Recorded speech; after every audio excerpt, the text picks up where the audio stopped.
Caris LeVert is a very good basketball player, but he's also a very bad basketball player on any given night at any given moment.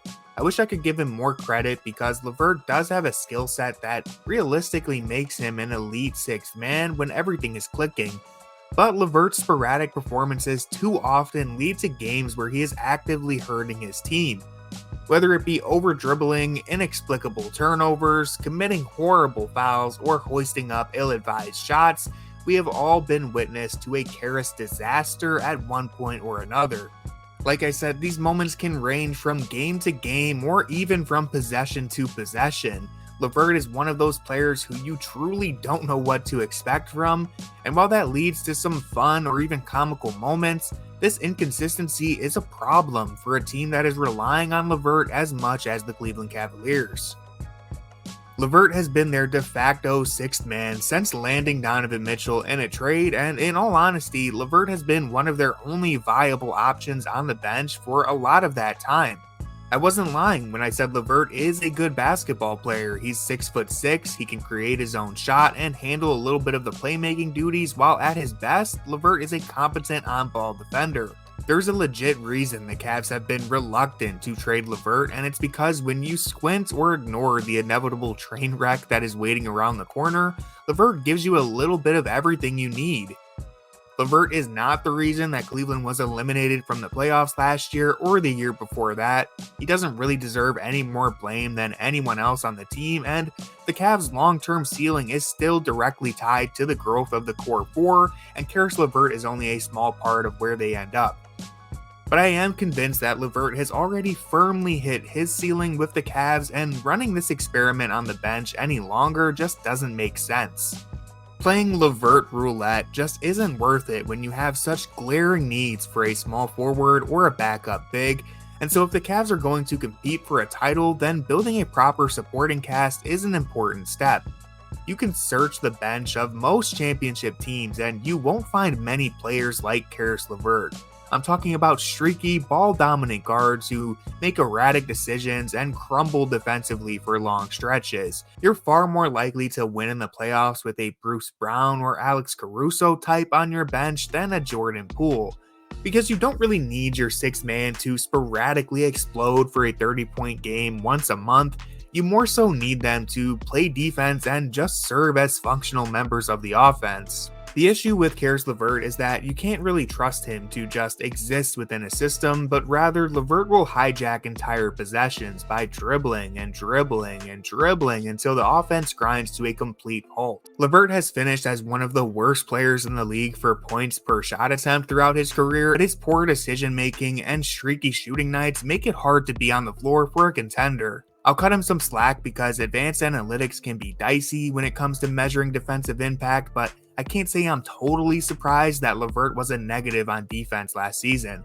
The thing is, he's a capable defender with good size and athleticism, so he is able to make a difference on that end of the floor, but it's just all of the same decision-making problems that he has on offense that translate to his defense as well. And so while the best teams in the NBA can turn to someone reliable on their bench, the Cavaliers haven't had that. And I'll be honest, trading Caris LeVert won't solve this issue in its entirety. There are major gaps on this roster, and LeVert has managed to somewhat cover up those flaws by being a relatively versatile player. I don't think this would be an addition by subtraction case with Caris LeVert, as again, he is a genuinely helpful player when he's rolling. But I've seen enough of this movie to know that LeVert isn't the long-term answer for this Cavs bench. He's an overlapping talent in a crowded backcourt, and he doesn't provide enough juice to make up for the other positional gaps on the roster. I think it's best if the Cavs cut ties with LeVert and bring in someone who can fill a larger need.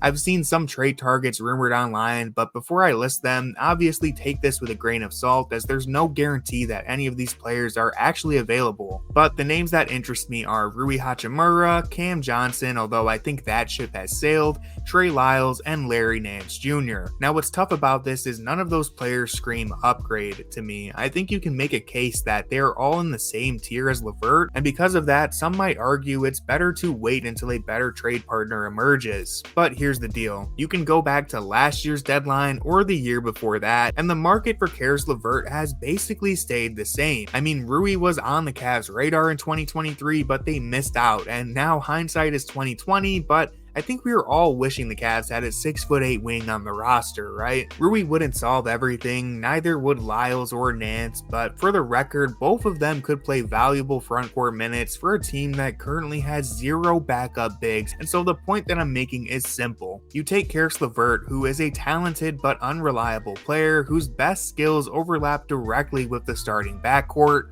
and you trade him for anything that fills the other gaps in your roster. This team desperately needs size and stability on the bench, someone who will at worst just be a neutral contributor more often than not, someone who can play sturdy defense and exist within the offense rather than sticking out like a sore thumb in the case of LeVert.